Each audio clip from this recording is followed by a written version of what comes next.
Selamat pagi para hadirin yang sudah bergabung pada webinar kali ini. Hari ini tanggal 13 Juli, pukul 10 waktu Indonesia Barat.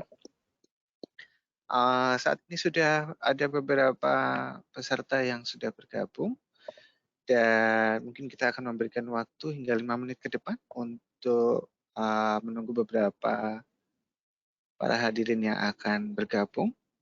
Kurang lebih pukul 10 lewat 6 menit kami akan memulai webinar. Mohon ditunggu, terima kasih.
Baik, selamat pagi semuanya para hadirin webinar Vim Software pada tanggal 13 Juli. Terima kasih sudah bergabung pada webinar pada pagi hari ini. Semoga semuanya berada dalam keadaan sehat selalu. Dan pada pagi hari ini kebetulan kami dari Vim Software Principal Indonesia, Pak Herman Tolim selaku Territory Manager dan juga saya Andi Prakosa kami akan memberikan gambaran beberapa materi, terutama mengenai backup to cloud. Sebelum kami mulai, Pak Herman, ada informasi dan juga mungkin untuk menyambut beberapa para peserta webinar kita pada pagi hari ini, Pak Herman. Iya, thank you, Bro Andi. Mungkin aku nyalain kamera sebentar ya untuk perkenalan. Ya.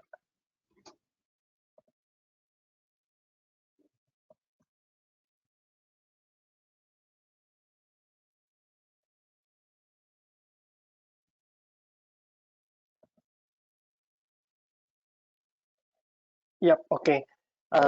Selamat pagi Bapak Ibu sekalian. Sekali lagi terima kasih udah join di acara webinar pagi ini. Ya mungkin saya kembali memperkenalkan diri, saya Herman Tolim, selaku Territory Manager di FIM Indonesia, dan ditemani rekan saya Andi Prakosa sebagai tim Inside Sales yang kebetulan pagi ini beliau call dari Malaysia. Oke. Mungkin sebelum kita mulai, aku ada sedikit video yang cukup menarik terkait FIM. Videonya lumayan singkat, hanya 2 menit. Bisa untuk penyemangat juga sebelum kita mulai. Sebentar akan aku show.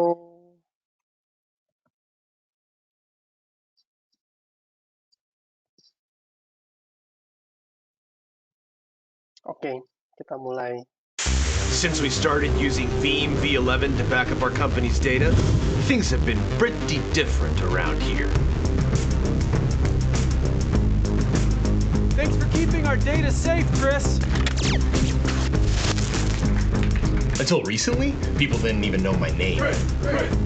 Unless they called on me to fix some urgent technical problem. They assumed to be my fault. Sorry for blaming you when I was the one who deleted all the files. Call me. Since I no longer have to worry about the safety or accessibility of our data, I don't even mind tending to everyone's needs. I don't remember my password. How do I send a fax? Here's squeaking.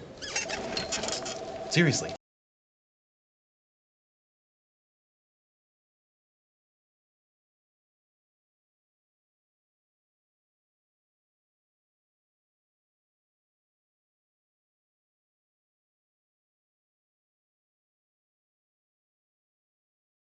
Halo Andi. Iya, Pak Herman. Mau ngecek aja tadi videonya udah muncul belum ya? Videonya muncul tapi agak sedikit lag. Mudah-mudahan dari sisi para peserta lebih oke dari tempat yang Andi muncul. Oke, mungkin aku coba ulang kalau begitu ya.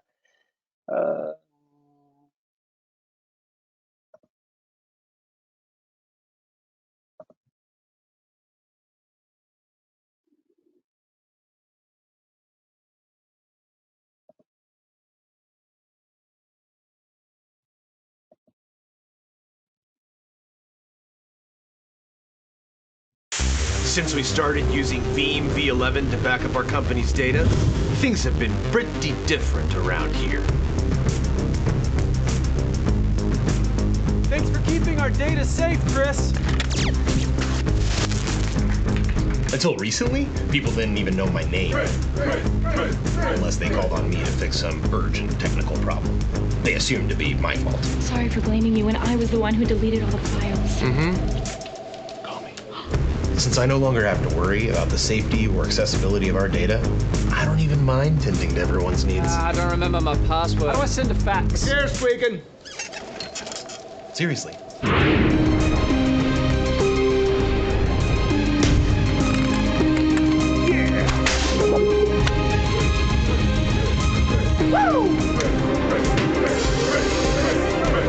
You're the man, Chris.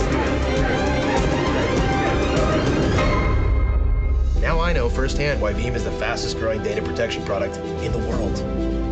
Because companies can't afford to deal with downtime that results from lost data that is inevitable when using outdated legacy backup systems.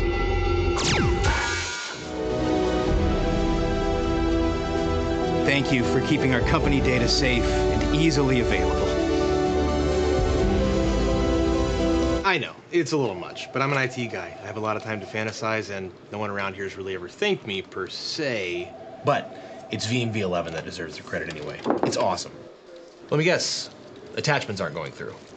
No, I actually was just stopping by to say thanks for all you do around here, Carl. It's Chris, actually. Right. Chris. Well, I've just noticed everything works lately, and I just wanted to say thanks. Thanks, Veeam.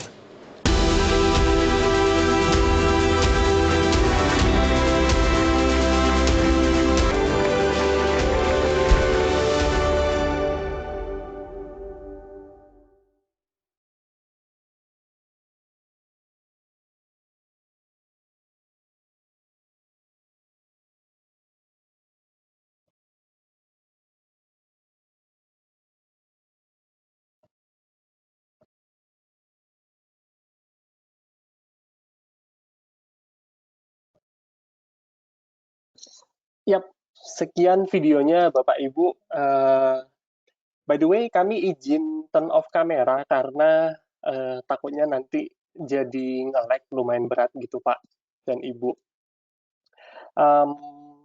Feel free juga nanti during sesi ini kalau misalkan ada pertanyaan atau ada yang kurang jelas bisa langsung diketik di kolom questions atau di kolom chat. Nanti kita akan coba jawab di tengah sesi ataupun di akhir sesi. Seperti itu. Nah, mungkin tadi dari video yang kita putar itu ada yang cukup menarik di sana yang pengen aku highlight nih, yang biasa teman-teman IT mungkin lumayan sering alami gitu ya di kantor, di mana IT itu dianggap seperti second liner gitu. Kadang company juga tidak berpikir untuk invest banyak di dalam IT. Tapi pada saat problem itu datang, pada saat data hilang ataupun koneksi hilang, maka yang paling pertama dicari itu adalah IT gitu. Jadi mungkin kita di sini semua cukup agree bahwa tanpa investasi ataupun tim IT itu akan sangat sulit untuk sebuah company itu bisa berjalan dengan baik. Seperti itu. Nah, mungkin tanpa berlama-lama, aku akan mulai slide kita.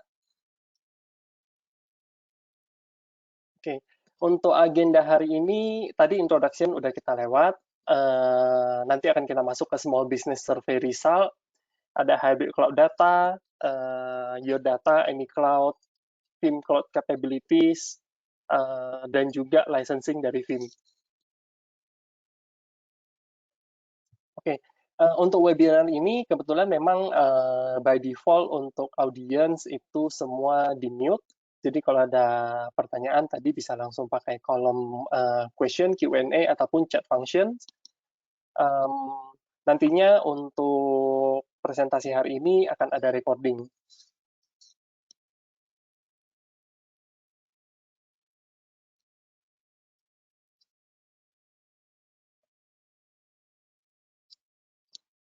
Oke. Ini sedikit hasil survei terkait IT challenge, tantangan IT pada masa kini. Jadi mungkin kita bisa lihat di sini bahwa cyber security itu menempati posisi teratas. Apalagi mungkin di sini kalau kita bicara cyber security selama masa pandemik itu bisa dibilang kasus cyber security semakin meningkat gitu. Semakin banyaknya mobility, itu menjadi satu celah untuk para hacker meningkatkan serangan mereka gitu. Dan yang paling sering kita dengar sekarang mungkin ransomware. Ransomware itu menjadi satu topik yang cukup hangat dan berulang-ulang gitu. Nah, dari grafik ini bisa kita lihat bahwa untuk bar yang lebih hijau pekat itu adalah all concern, sedangkan bar yang lebih terang itu adalah yang paling terimpact, most impactful gitu. Nah, selain dari cyber security, kalau kita bicara kondisi ekonomi saat ini, tentunya kita semua mendengar isu yang lagi hangat nih, topik sekarang itu adalah inflasi di mana-mana. Jadi bisa dikategorikan itu sebagai economic uncertainty. Cuman kalau menurut saya pribadi, seharusnya Indonesia tidak terlalu terimpact dengan kondisi inflasi itu ya. Mungkin sekarang yang cukup berat itu adalah yang kita sering dengar itu adalah kondisi di US, di mana inflasinya itu mencapai rekor tertinggi dalam waktu 40 tahun. Nah, mungkin kita juga dengar berita bahwa Sri Lanka itu sedang dalam fase krisis atau bankrupt gitu. Semoga Indonesia tetap aman. Dan selanjutnya kita bisa lihat di sini ada outage of public cloud resource. Jadi mungkin ini lebih ke kekurangan public cloud resource. Dan di bawah ini yang cukup sering terjadi itu adalah accidental deletion. Jadi mungkin ada tidak sengaja data itu terdelete ataupun overwrite dan juga data korup. Ini mungkin yang paling sering kita ketemu sehari-hari. Tapi based on chart ini bisa kita lihat bahwa ini tidak terlalu impactful gitu. Untuk kemudian ada OS dan application software, ini juga cukup umum kita temui. Server downtime, server atau storage downtime.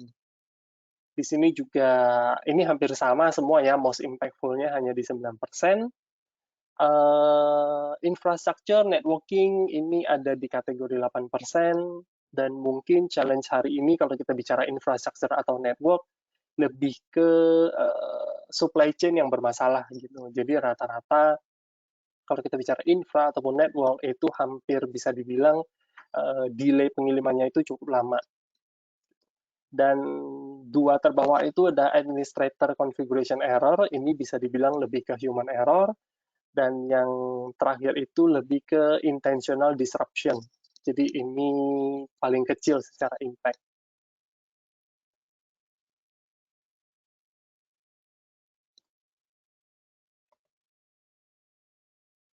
Oke. Apakah teman-teman di sini memiliki production di public cloud? Ini salah satu topik yang akan dibahas. Pertanyaan selanjutnya adalah seberapa lama teman-teman di sini sudah menggunakan public cloud dalam arti production, jadi bukan hanya penyimpanan di publik gitu ya. Based on survei yang dilakukan dengan jumlah 846 peserta, kita bisa lihat di sini bahwa tren untuk mengadopsi cloud itu cukup tinggi. Jadi kita bisa lihat di sini udah 41% itu udah lebih dari 2 tahun mereka menggunakan production di cloud. Untuk kemudian kita bisa lihat di sini posisi kedua adalah 1 tahun lebih, 1 sampai 1,5 tahun, which is ada di 25%. Dan yang ketiga antara 1,5 tahun sampai 2 tahun. Jadi ini hanya 9%. Dan yang paling kecil ini baru kurang dari 6 bulan. Jadi belum 6 bulan penggunaan production di cloud. Jadi mungkin kita bisa lihat di sini bahwa mau tidak mau, suka tidak suka, ke depan kemungkinan untuk infrastruktur itu sendiri akan bergeser ke cloud gitu.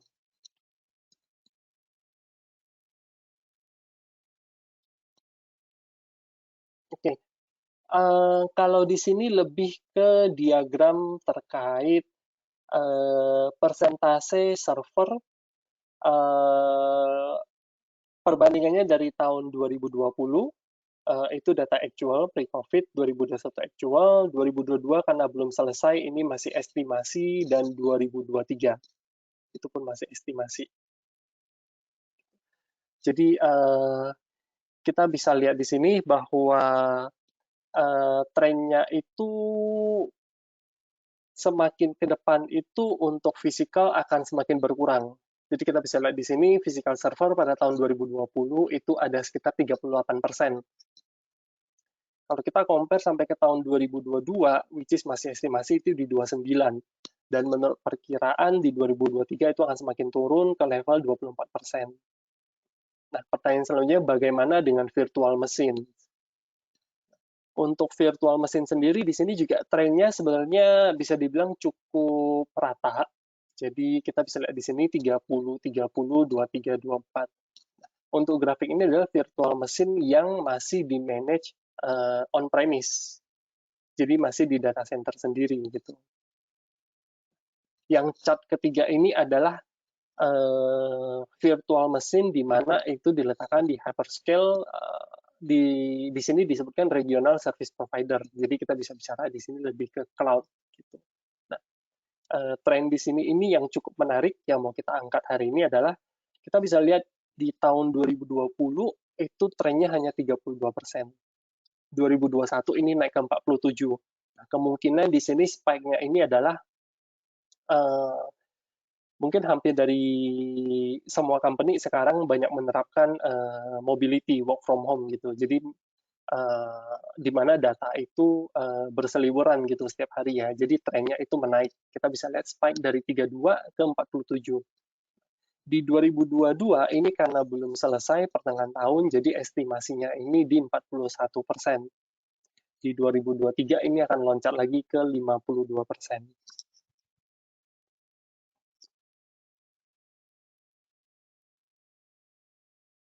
Oke.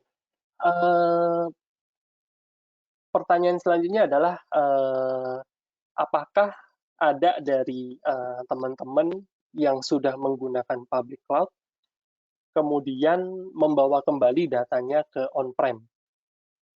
Jadi mungkin di sini ada sedikit entah itu keraguan atau ketidakpuasan di cloud, kemudian memutuskan untuk memanage semua itu di on-premise, di data center sendiri.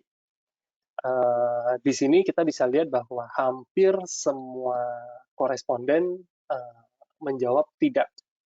Jadi pada saat mereka sudah memutuskan entah itu hybrid ataupun fully go to cloud, maka mereka tetap melanjutkan seperti itu gitu. Mereka tidak membawa balik datanya ke on-prem.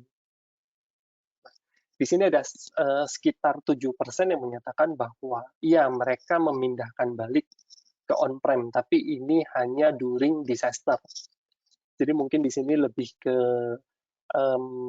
pada saat disaster terjadi, mereka memindahkan kembali ke on-prem. Mungkin karena isu network ataupun bandwidth apabila dijalankan dari cloud gitu. Jadi mereka prefer dibawa balik. Ada sekitar 23% ini yang tadi sempat aku mention bahwa pada awalnya mereka memutuskan untuk migrasi dari on-prem ke cloud, tapi pada akhirnya memutuskan untuk kembali ke on-prem, sekitar 23%. Dan 23%-nya lagi ini lagi ongoing. Jadi mereka udah ada developing di cloud, dan mereka sebenarnya lagi merencanakan untuk memindahkan production ke cloud.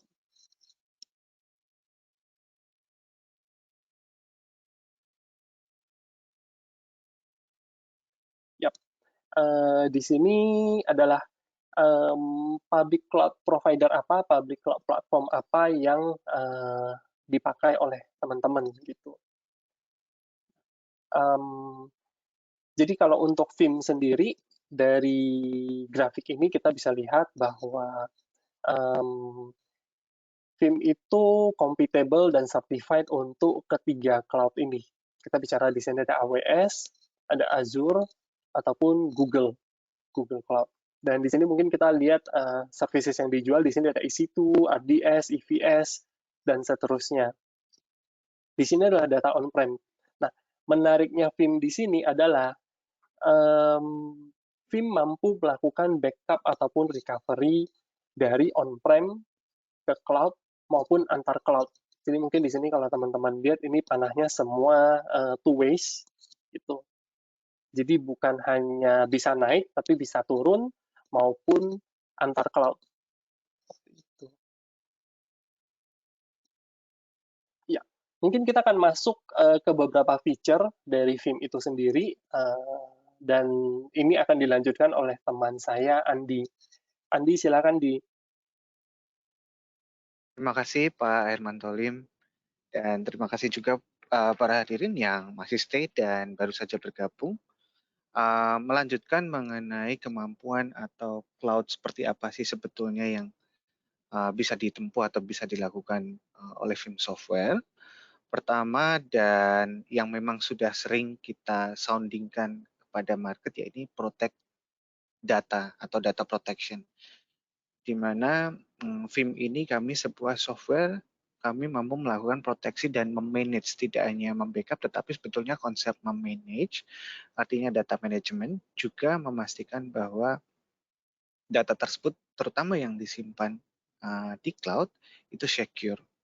Bahwasannya untuk kondisi IT infrastructure yang heterogenes, tentu saja memanage dan melakukan secure dan juga proteksi data ini penting. Dan kalau kita tadi sudah sempat melihat pada halaman sebelumnya, ada 3 brand seperti AWS, kemudian Google Cloud, dan Azure, bahwasanya untuk memanage data, melakukan store data to cloud atau membackup secara cloud native, memastikan bahwa data yang berada di cloud nantinya secure, itu memang salah satu yang bisa dilakukan oleh Vim Software. Nah, kemudian kalau dari poin kedua, leverage cloud data for protection and security, artinya di sini kalau kita melihat ada satu logo seperti gembok juga ya Pak, atau para hadirin sekalian di sini. Dalam artian ada satu konsep immutability, artinya untuk memastikan bahwasannya ketika memang ada kekhawatiran menyimpan data, apakah itu secure? Nah, salah satu feature yang nantinya akan kami bahas pada selanjutnya yaitu immutable, artinya kemampuan untuk air gap. Sehingga dalam hal ini ketika melakukan penyimpanan data dan mendapatkan assurance untuk security, ini memang salah satu poin yang juga diangkat oleh Vim Software. Dan yang ketiga itu ada BAS dan DRaaS, artinya backup as a service dan juga disaster recovery as a service. Feature dan juga kemampuannya nanti kami akan coba soundingkan di sini juga di slide selanjutnya. Artinya beberapa company yang memang ingin memastikan bahwa data protection atau data management ini tidak dilakukan sendiri ya, artinya akan ada kolaborasi dengan managed service salah satunya. Layanan Vim juga memiliki area tersebut. Mungkin boleh dibantu slide selanjutnya atau ada tambahan dari Pak Herman untuk slides ini? Ya, belum di. Ya, mungkin kita lanjut dulu ke feature-feature ya, dari Vim kali ya. Boleh. Nah, ada 5 logo di sini dan ini sebetulnya merupakan capabilities highlight yang dimiliki Vim Software. Per hari ini kita sudah berada di versi 11A.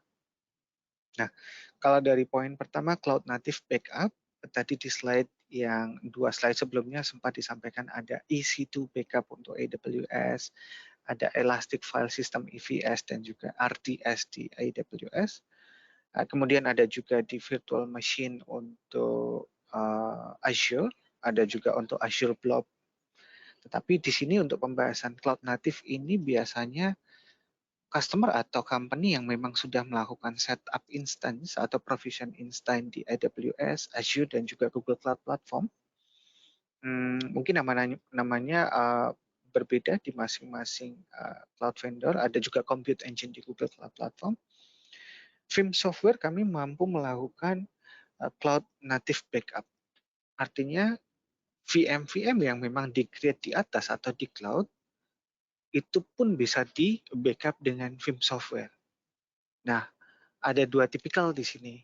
Satu yang memang creates-nya di atas atau creates VM di masing-masing platform tersebut, di-backup-nya juga di atas. Itu pilihan pertama. Tapi juga sebetulnya bisa juga hybrid, yang mana kalau memang ada environment on-premise yang memang sudah dikelola misalnya VMware on-premise, tetapi ingin juga membackup VM yang memang di-create di salah satu platform tersebut, itu pun bisa di-backup juga dengan Vim Software. Hanya penekanannya untuk Cloud Native Backup ini masing-masing compute engine atau instances yang di-create di tiap platform bisa di-backup dengan Vim Software. Kemudian yang kedua untuk M365 Backup, khususnya kalau ini kita lebih mengerucut ke produk Microsoft. Untuk Office 365, mainly 4 application yang dianggap krusial itu Exchange untuk email, kemudian SharePoint, kemudian Microsoft Teams, dan yang terakhir itu OneDrive. Nah, memang untuk konsep Vim kami bisa membackup sampai ke SaaS ya, Microsoft Office 365 pada 4 application yang krusial tersebut, tapi memang dengan konsep lisensi yang berbeda. Nah, penekanannya di sini bahwasanya untuk kemampuan pembackupan di cloud pun untuk M365 itu juga bisa ditempuh dengan Vim Software. Salesforce ini merupakan salah satu platform yang pada tahun 2022 ini kita baru saja announce dan upcoming feature ini akan available. Kita masih menunggu untuk official announcement-nya. Untuk membackup Salesforce tentunya banyak sekali organisasi yang menggunakan CRM Enterprise ini. Dan soon ini akan di public announce-kan kepada market. Kubernetes Backup kami belum lama dan saat ini Kasten adalah salah satu company yang memang sudah di-acquire oleh Vim, yang mana untuk Kasten by Vim ini mainly untuk melakukan Kubernetes Backup. Ada juga untuk backup recovery di dalamnya, disaster recovery, dan juga mobility application. Artinya beberapa Kubernetes workload yang sering kali kami dengar running di IKS untuk kontainer, kemudian running juga di Google Kubernetes Engine atau Red Hat OpenShift, kami atau Vim Software dengan kemampuan yang dimiliki oleh Kasten itu juga mengcover sampai area Kubernetes Backup. Kemudian poin yang kelima, Cloud Mobility, di sini kita lebih mengacu atau lebih menitik beratkan ke kondisi multi-cloud juga, sehingga dalam artian ketika memang end user memiliki lebih dari satu vendor atau platform cloud yang saat ini dimiliki ya, atau mungkin dalam masa penjajakan tadi ada kurang lebih 6% dalam kurun waktu 6 bulan sedang beralih ke cloud, biasanya ada satu proses mobilitas data yang masih cukup sering akan ditempuh. Baik itu dari sisi piloting atau dari sisi percobaan mana yang lebih settle, sehingga cloud mobility atau kemampuan Vim untuk memindahkan data dari satu platform ke platform yang berbeda itu masih sangat dimungkinkan. Ini untuk 5 highlight pertama. Selanjutnya, Ko Herman. Ya, baik. Ya, mungkin ini Andi cukup menarik nih kalau kita bicara tadi yang Andi jelaskan Vim Cloud Capabilities, M365, Salesforce, ini mungkin familiar banget ya, even di kita juga pakai gitu. Dan Betul. saya yakin teman-teman di sini, peserta hari ini juga mungkin mostly udah menggunakan ini juga, Salesforce maupun M365 gitu. Nah, mungkin kita bisa bisa share sedikit nih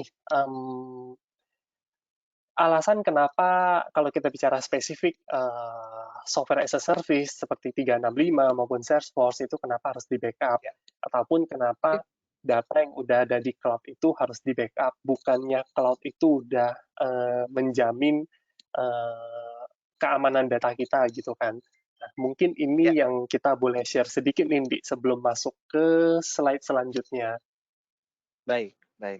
Menarik sekali Pak Herman. Jadi ini mungkin mewakilkan voice juga ya. Kenapa sih sebetulnya masih ada pertanyaan, kenapa sudah di cloud kok masih perlu di backup gitu ya Pak Herman ya. Iya, Jadi, betul sekali.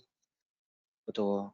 Kalau secara fundamental sendiri, tentu kita semua sudah mengetahui bahwasanya layanan di cloud itu kan biasanya memang memiliki assurance atau high availability lah. Garantinya pasti di atas 99.9%. Dan itu mayoritas untuk platform dan infrastruktur kan tentunya sudah dipastikan ya ada SLA-nya bahwa untuk downtime itu bisa dikatakan nihil. Nah, dalam case-case seperti ini, infrastruktur betul sekali akan dijamin atau disupport full oleh platform tersebut. Misalnya ketika kita berbicara salah satu brand Google Cloud Platform yang memiliki data center di Indonesia. Nah, tetapi dari sisi ketika kita berbicara salah satu contohnya di M365, kita perlu istilahnya menggali lagi bahwasannya data yang berada di dalamnya meskipun pengguna sudah menggunakan contoh katakanlah kalau 365 Exchange, ada SharePoint, ada juga Office, OneDrive, tentu ini kita perlu menggali lagi istilah shared responsibility bahwasanya dari segi pemberi layanan atau yang memiliki layanan mereka menggaransi untuk layanannya bisa digunakan. Tetapi karena shared responsibility ini, maka sebetulnya data itu menjadi salah satu tugas utama pemilik data, dalam hal ini end user, Pak Irman dan juga para hadirin sekalian. Nah, kalau kita lihat dari salah satu contoh case spesifik itu Exchange yang berada di Office 365, tentu ketika memang ada satu day-to-day operation yang memang katakanlah menerima email setiap hari, itu akan berjalan tanpa gangguan. Tetapi ketika pada satu ketika ada miss, contohnya ini yang paling sering terjadi ada di satu poin slide awal tadi Pak Irman, di accidental deletion salah satunya. Nah, itulah fungsi mengapa M365 perlu ada backup, karena shared responsibility data tadi, sehingga data ini menjadi tanggung jawab pemilik atau dalam hal ini admin. Salah satunya. Baik, menarik sekali, Ndi. Jadi mungkin ini jadi salah satu poin yang bisa kita perhatikan atau kita cross-check ulang berarti ya. Karena kebanyakan feedback dari teman-teman yang sudah menggunakan cloud bahwa harusnya data kita sudah aman gitu, nggak ada downtime. Tapi lebih penekanannya mungkin downtime di sini adalah downtime secara ketersediaan akses layanan. Sedangkan untuk data itu adalah share responsibility antara provider maupun pengguna. Tepat sekali Pak Irman. Terima kasih sudah mengangkat poin tersebut Pak Irman. Baik, terima kasih Pak Andi. Silakan dilanjutkan. Oke.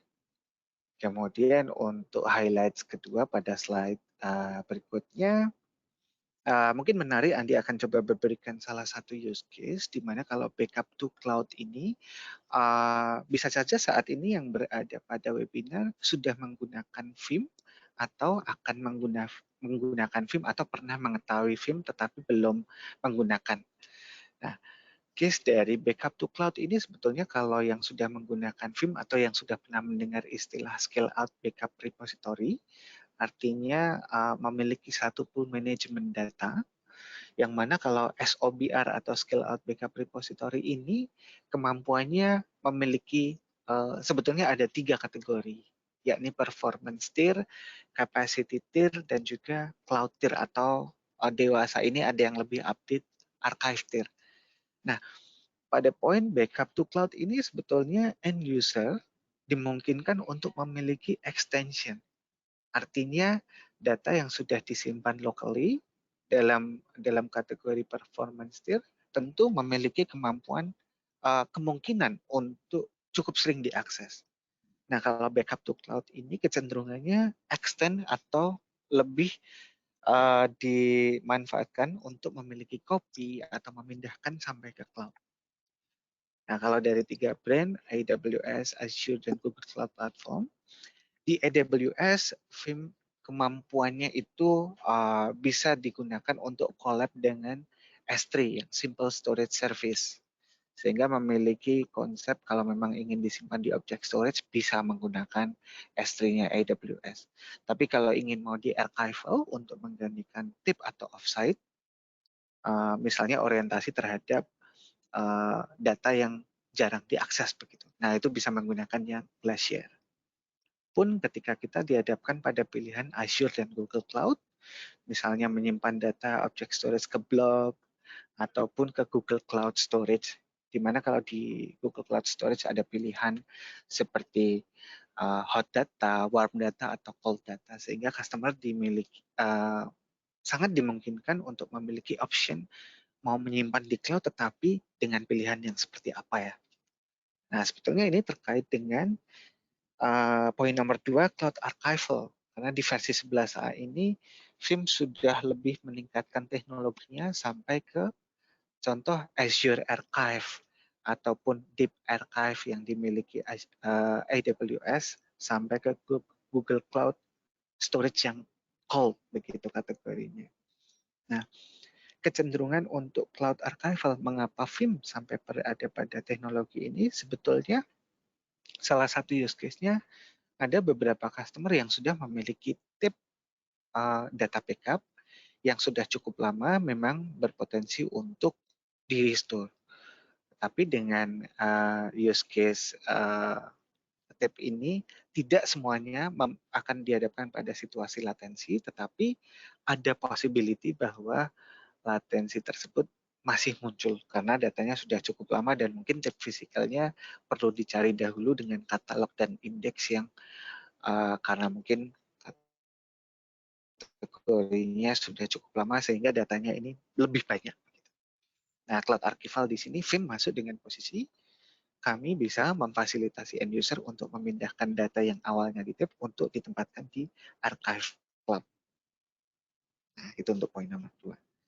Kemudian untuk disaster recovery, ini cukup menarik karena beberapa customer di market sudah mulai dan beberapa kami mendengarkan ketika kami berkomunikasi dengan end user bahwa bisa nggak Veeam memfasilitasi semua layanan yang saat ini running on-premise, VMware salah satunya ketika kita menyebut hypervisor atau Hyper-V, tetapi nanti one day skenario-nya kami ingin restore dari hasil backup, tetapi kemungkinannya kami akan memanfaatkan salah satu brand cloud service.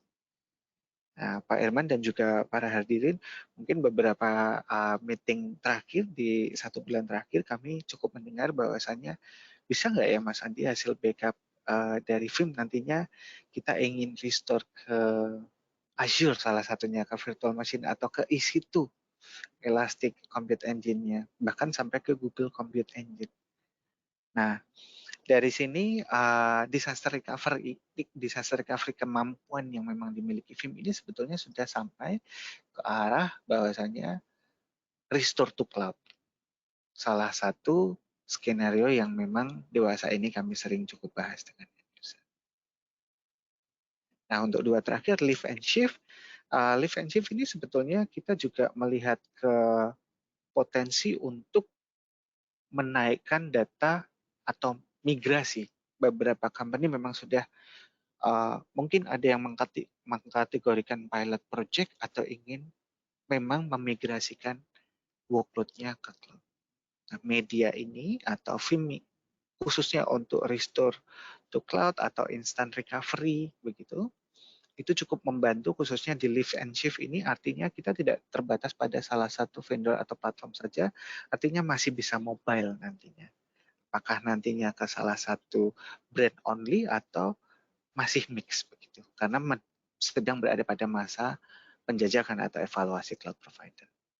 Nah, yang terakhir, ransomware protection ini terkait dengan security tentunya dan tentu menjadi salah satu atau top 3-nya beberapa company ketika memang ancaman ransomware ini sudah mulai menjadi momok atau mungkin diwanti-wanti oleh manajemen, kita harus ada prevention.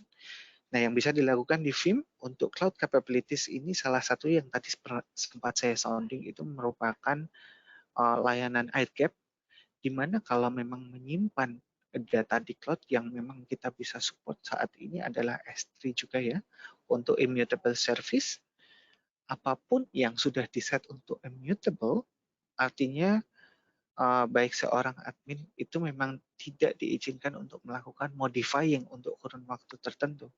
Karena memang setup immutable sehingga potensi untuk ransomware untuk sampai menyerang ke air gap ini bisa dikatakan sangat minim atau bahkan nihil. Nah, ini dalam rule-nya Vim kami memiliki 32110, artinya 3 copy media, 3 copy data di 2 media yang berbeda, yang satu offsite, yang satu air gap. Nah, posisi ransomware protection yang Vim miliki untuk air gap ini, serta nanti jaminannya kalau 0 itu zero error dengan ada yang dinamakan sure backup, sure replica. Nah, ini highlight yang kami bisa sampaikan untuk fase kedua tadi setelah slide pertama. Mudah-mudahan cukup memberikan gambaran. Ya, menarik sekali Nindi. Mungkin kalau sedikit tambahan aja nih, melengkapi apa yang sudah disampaikan oleh Andi. Jadi ada 2 poin, 2 capabilities terakhir yang mau aku highlight di sini. Kalau kita bicara backup to cloud, cloud archive, disaster recovery, mungkin teman-teman udah cukup familiar gitu ya. Terkait live and save ini bukan hanya capabilities dalam arti feature yang dapat Vim lakukan gitu. Ini juga related dengan hasil survei yang tadi sempat kita bahas di depan tadi, teman-teman sekalian. Jadi tadi kalau kita masih ingat bahwa survei terkait pengadopsian atau penggunaan cloud itu masih ada beberapa percentage dari hasil survei bahwa ada company di mana mereka memutuskan untuk mengembalikan datanya ke on-prem pada saat sudah pindah ke cloud. Entah itu tidak puas atau tidak yakin, at the end mereka memutuskan untuk mengembalikan ke on-prem. Nah, Vim secara product feature sangat-sangat memungkinkan. Di luar itu juga secara licensing itu Vim sudah menyediakan fleksibilitas untuk hal ini. Dalam arti Vim melihat kondisi di market, kalau memang belum siap seperti itu, dari sisi licensing kita pun itu bisa dipindah gunakan. Jadi mungkin ini yang cukup menarik gitu. Nanti terkait licensing akan ada di slide selanjutnya, mungkin nanti akan dibawakan lebih lanjut oleh Andi. Dan terkait ransomware protection, ini juga salah satu hot topic yang banyak terjadi gitu di market, di mana Vim bukan hanya bisa melakukan ransomware protection dalam sisi cloud, tadi mungkin ke object storage, S3 object storage. Tapi kalau kita bicara lebih jauh, Vim juga udah menyediakan feature ransomware protection dari on-prem. Dalam arti apabila teman-teman memang belum menggunakan cloud, infrastrukturnya semua masih di on-prem, kita juga punya yang namanya Hardened Linux Repository, di mana fungsi ini untuk melakukan settingan di mana data yang sudah disimpan itu hanya bisa di-read dan tidak bisa di-write ulang. Nah, itu mungkin sedikit tambahan terkait ransomware protection. Jadi kita bukan hanya capable apabila di cloud, tapi di on-prem pun kita bisa melakukan itu. Mungkin Andi boleh dilanjutkan, Bi. Terima kasih Pak Herman tambahannya. Ya. Oke, untuk next slide, sepertinya lebih banyak ke licensing ya Pak Herman ya, atau masih ada lagi nih? Oh iya, kayaknya nih udah mau berakhir nih licensing. Oke, silakan dilanjut, Bi. Licensing ya. Oke. Ya.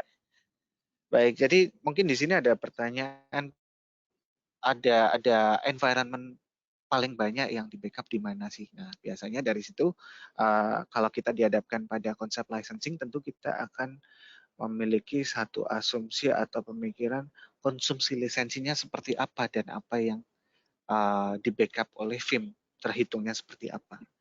Nah, kalau konsep dasarnya sendiri, Vim menghitung berdasarkan resources yang akan di backup.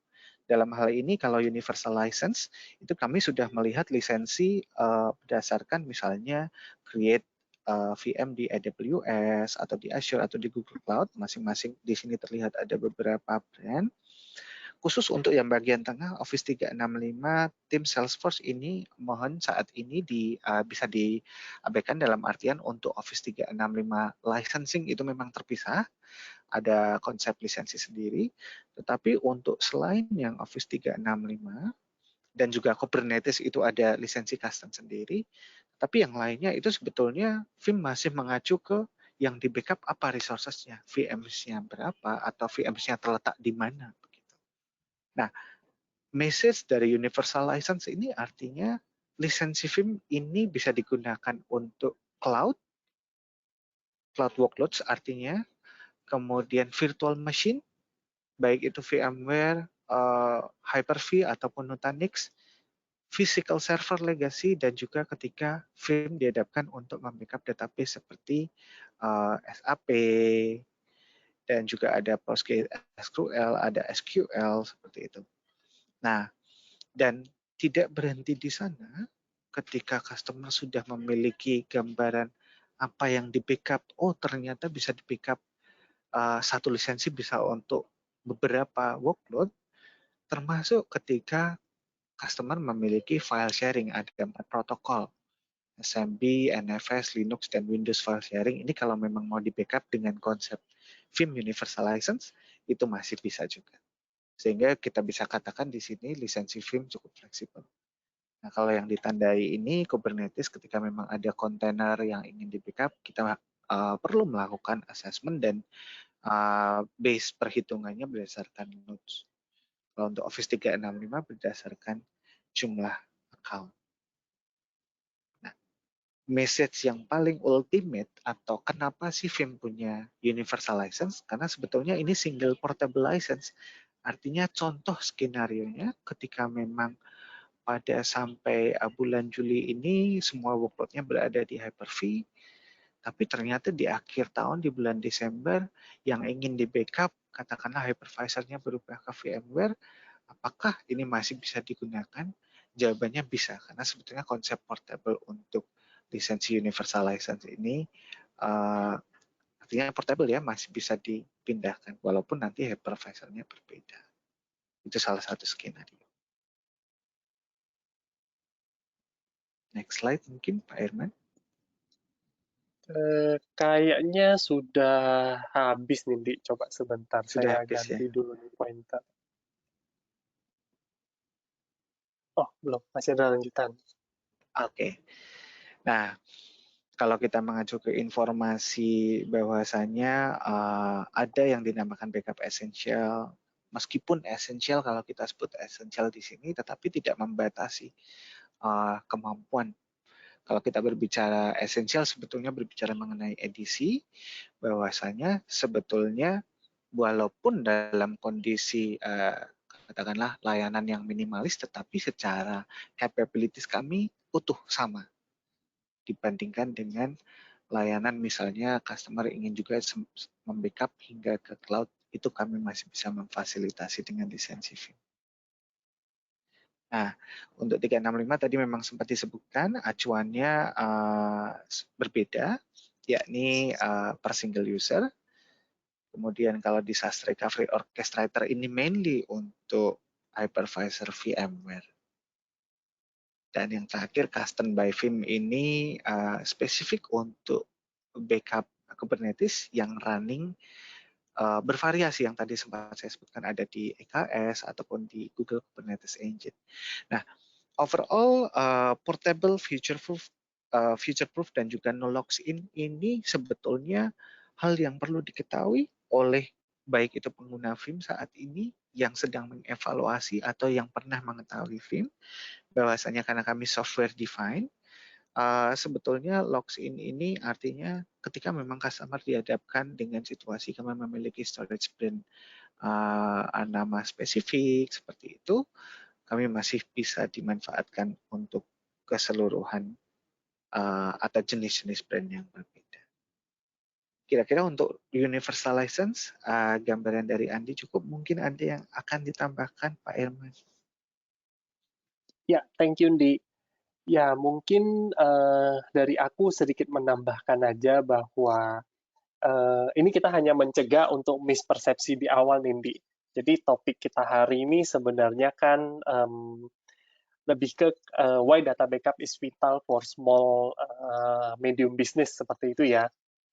Jadi mungkin untuk para peserta teman-teman hari ini, sebenarnya film itu bukan hanya fokus di small medium business, tapi kita juga masuk ke level enterprise. Karena dari sisi footprint kita, kita cukup banyak masuk ke across industry, dan itu bukan hanya small, medium, ataupun enterprise gitu. Jadi semuanya kita ada.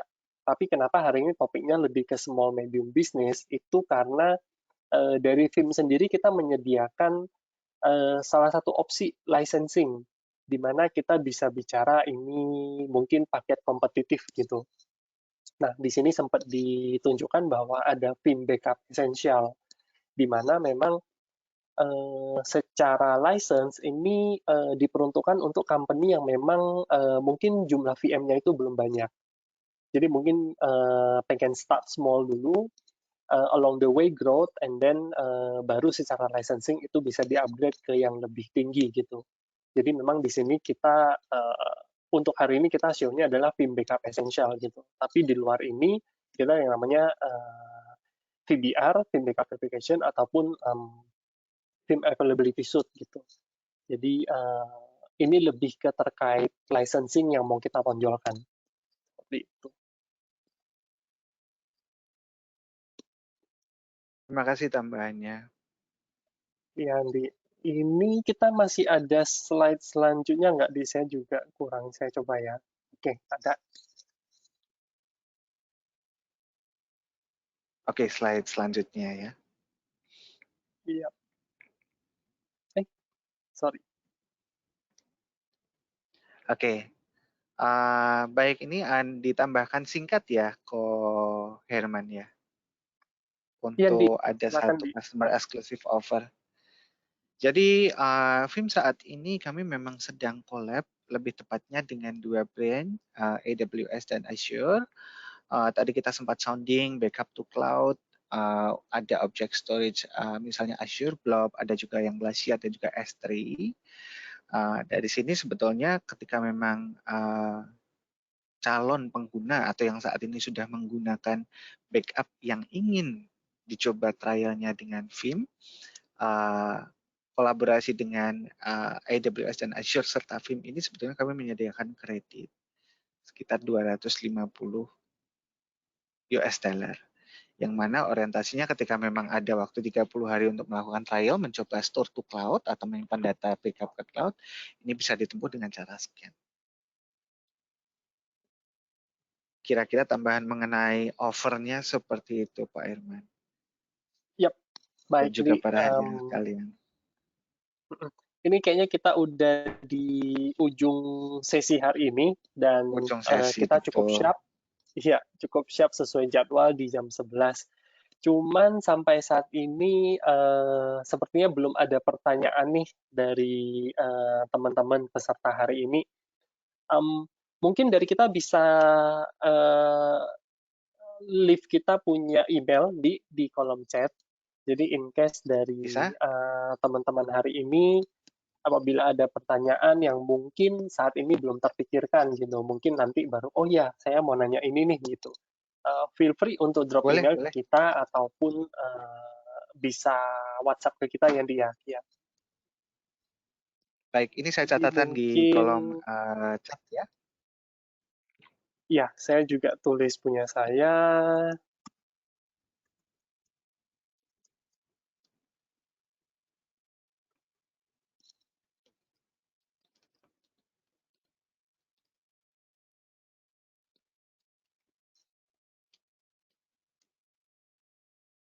Saya cantumkan juga WhatsApp jika memang diizinkan, karena saya berada di Malaysia.